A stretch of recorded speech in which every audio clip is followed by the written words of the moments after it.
আসসালামু আলাইকুম ভিয়াজ। আশা করি আপনারা ভালো আছো। আলহামদুলিল্লাহ আমিও ভালো আছি। ভিয়াজ এটা 18 ওয়াটের একটা এলইডি লাইট।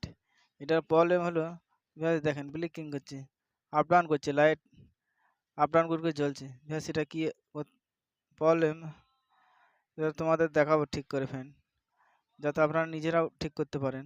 দেখেন ফ্যান প্রথমে এটা খুলতে হবে, উটকিটে খোলার পর দেখেন ফ্যান হোল্ডারটা ঝালটার তাতাল দিয়ে ভালো করে খুলে নিতে হবে। ফ্যান আঠা দিয়ে আসে ভেতরে, আঠাটা ভালো করে ছাড়িয়ে নিতে হবে। টাইট হয়ে আছে একদম আঠাটা, আটা দিয়ে কেটে দেওয়া যাক। এটি দেখাই ফ্যান আপনাদের কি সমস্যা। দেখেন ফ্যান কেটে গেল তারটা ভেতর থেকে। দেখেন ফ্যান এটা 18 ওয়াটের একটা এলইডি লাইট। দেখাবো আপনাদের লাইটটা কিরকম প্রবলেম। দেখেন ফ্যান একই প্রবলেম আছে, লাইটটা আপ ডাউন করছে। ক্যাপাসিটারটা ট্রান্সফরমারটা নড়ে গিয়েছে, হিট হয়ে এটা যা মতন হয়ে গেছে। দেখেন ফ্যান এই পিএফটা পুড়ে গেছে। পিএফটা খুলে আপনাদের দেখায় ফ্যান, যাতে এই ধরনের প্রবলেমগুলো আপনারা নিজেরাই ঠিক করতে পারবেন। দেখেন ফ্যান, দেখেন পিএফটা পুড়িয়ে গেছে। এটা 681 ভি 2 kV সিরামিক ক্যাপাসিটার।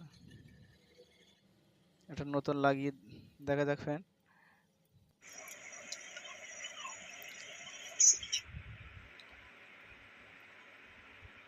লাগিয়ে ভালো করে কেউ যেন কারোর টাচ হয়ে না থাকে, ভালো করে সোল্ডার করে দিতে হবে। দেখেন ফ্যান পরিষ্কার করে ঝাল দিয়ে দিতে হবে। তারপর লুপ দুটো কাটিয়ে দিয়ে এর একবার চেক করে দেখে নিতে হবে ফ্যান। দেখেন ফ্যান এটা একটা পিএফ 3 থেকে 5 টাকা দাম আছে, 3 টাকা থেকে 5 টাকা যদি হয়ে যায় ফ্যান। একটা 18 ওয়াটের এলইডি। ট্রান্সফর্মারটা চেঞ্জ করে দিলাম, ট্রান্সফর্ম অন্য পুরাতন বোর্ড থেকে খুলে ফ্যান এটা লাগাবো পরিষ্কার করে।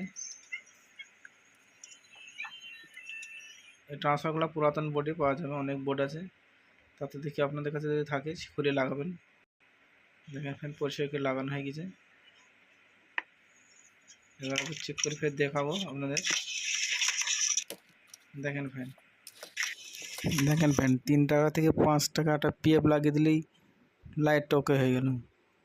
ফ্যান বাজারে কিনতে গেলে 180 থেকে 200 টাকা দাম নেবে এই লাইটে, আপনারা নিজেরাই ঠিক করতে পারবেন ফ্যান। ভিডিওটা ভালো লাগলে একটা লাইক করে দেবেন, আর সাবস্ক্রাইব করা না থাকলে সাবস্ক্রাইব করে নেবেন, আর বন্ধুদের শেয়ার করে দেবেন।